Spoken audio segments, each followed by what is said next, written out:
भगवान कहते हैं कि देखो मांगने से कुछ नहीं मिलता, तेरा काम है कर्म करने का, मेरा काम है फल देने का, कि तुम पहले मांग लो। पर मांग रहे और इतने नहीं, फिर लास्ट में आपने पढ़ी होगी बात क्या, विषय विकार मिटाओ, श्रद्धा भक्ति बढ़ाओ, संतन की सेवा। अगर कोई द्वारे साधु संत आ जाए तो तुम सेवा करते हो, अगर कहीं वो साधु द्वार पे कुछ भिक्षे मांग ले तो साधु को भिक्षा नहीं देते हैं और गा रहे हैं संतन की सेवा। संतानों की सेवा कर रहे हो लेकिन साथ साथ संतों की भी सेवा करो। अगर आरती सही ज्ञान। और फिर आगे क्या कहते हैं कि तन मन धन सब है तेरा, और स्वामी सब कुछ है तेरा। और फिर क्या बोले, परिचित जी सही बताना, कि तेरा तुझको अर्पण और क्या लागे मेरा स्वामी जन। देखो कह रहे हैं कि तन मन धन सब तेरा है प्रभु। और अगर कहीं आरती की थाली तुम्हारे पास आ जाए और उसी जेब में देख रहे हैं ये 500 का नोट पड़ा है, 2000 का नोट पड़ा है, 20 का भी पड़ा, 50 का, 100 का पड़ा है और 10 रुपए पड़े हैं, और भैया आरती की थाल आ जाए तो तन मन धन सब तेरा। अब बताओ कौन वाला नोट निकालोगे? 10 वाला। सही बताए, 2000 वाला, 500 वाला, 100 वाला, जो चलत रहा 2000 वाला। अब भैया भक्ति कैसे पाओगे आप बताओ? अगर हमारी कथा आपको झूठ लगे तो जरूर बता दें। 1 रुपया दोगे और गा रहे हैं सब झूठी झूठी, भगवान से झूठ नहीं चलेगा और तुम चाहे सारे संसार से चला दो।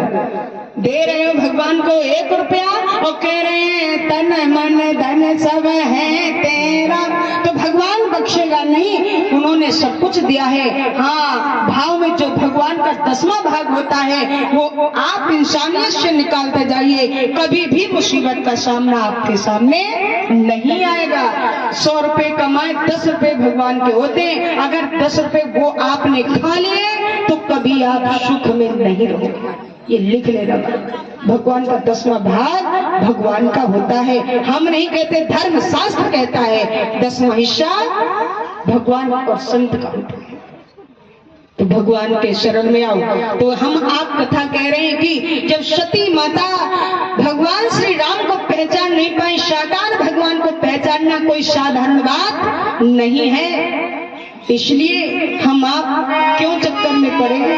भक्ति स्वतंत्र है, सारे सुखों की खान है, और वो ऐसी भक्ति करो जिसमें सुख मिले और झूठी भक्ति को भूल जाओ। मेरे भगवान सब आप हो, आप की सेवा करें, बड़े बुजुर्गों की सेवा करें, माता पिता की सेवा करें, संत जनों की सेवा करें, और जब तक सेवा भाव नहीं होगा तब तक असली भक्ति को नहीं जान सकते।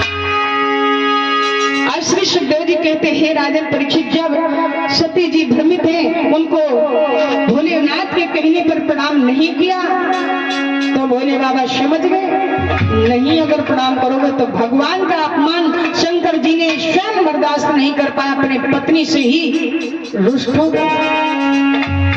जो भगवान को प्रणाम नहीं करता तो भगवान भी नाराज हो जाता, हो गए नाराज। और जान लिया मन की, तुम्हारे मन में संदेह है ना कि जो तुम्हारे मन अति संदेह हो तो तुम जाए परीक्षा लो।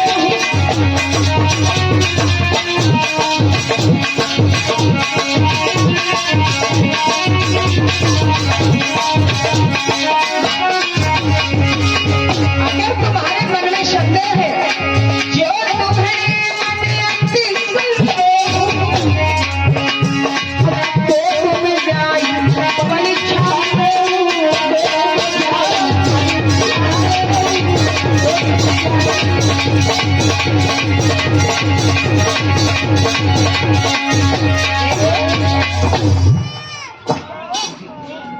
सत्य तुम्हें भ्रम है कि भगवान नहीं है, साधारण बालक है, तो जब आपका ये भ्रम दूर हो जाएगा, इनकी परीक्षा ले लो। ये तो चाहती थी सती माता कि कब अनुमति मिले। अब ये एक क्षण में परीक्षा होती है कि ये कोई बनावटी भगवान है कि वास्तविक भगवान है। और अगर पहले उनकी बात पे विश्वास कर लेती तो शायद पछताना नहीं पड़ता।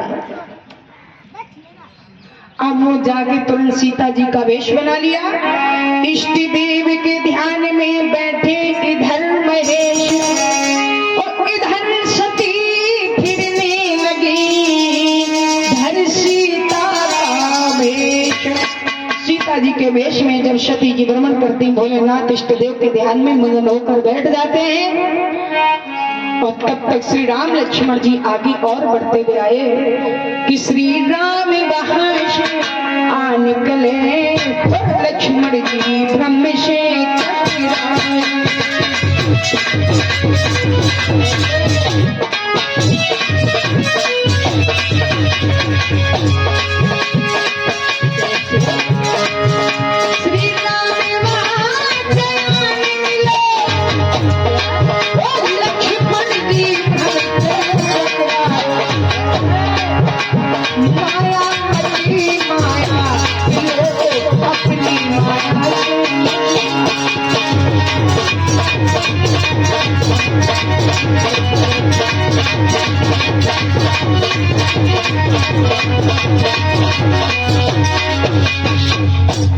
आए प्रेम से प्रणाम किया, वचनामृतशील सुजादे हैं। क्या सती यहाँ क्या करती हो, कैलाशी कहाँ विराजे।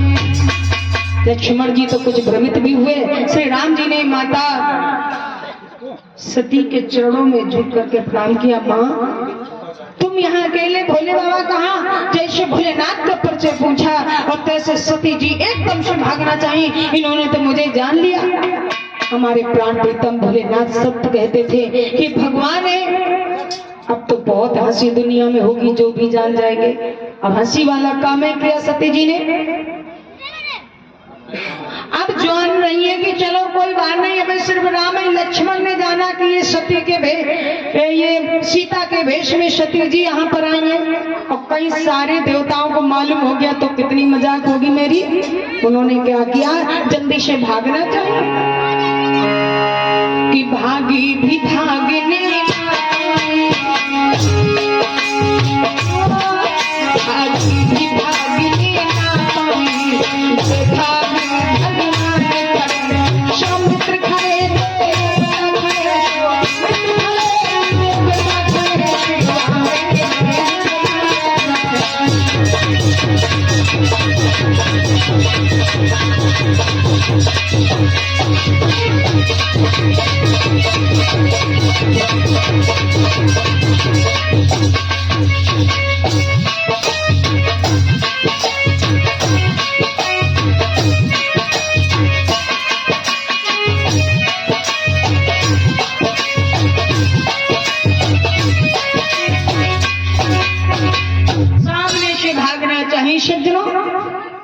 आगे देखा भगवान ब्रह्मा से निकलने की जगह नहीं पाई। जब फिर आंखें खोली तो कोई कहीं दिखाई नहीं पड़ा।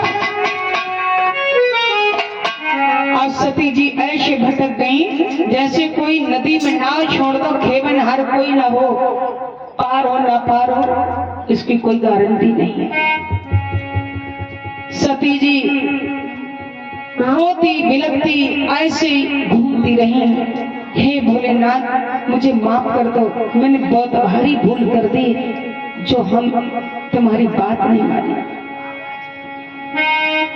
कि रोती है और आहें भरती है, शिशिक भर के रह जाती है।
बाबा को एक बार जगा दे। ऐ नंदिया तू कोई युक्ति बता दे जो हमें भोलेनाथ माफ कर दे।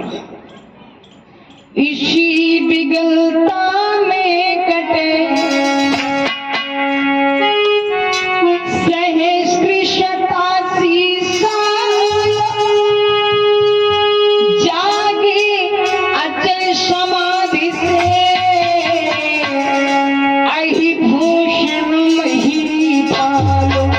87,000 वर्ष बीत जाने के बाद में भोले बाबा ने जब अपने नेत्र खोले तो सती को बड़ा दुखी और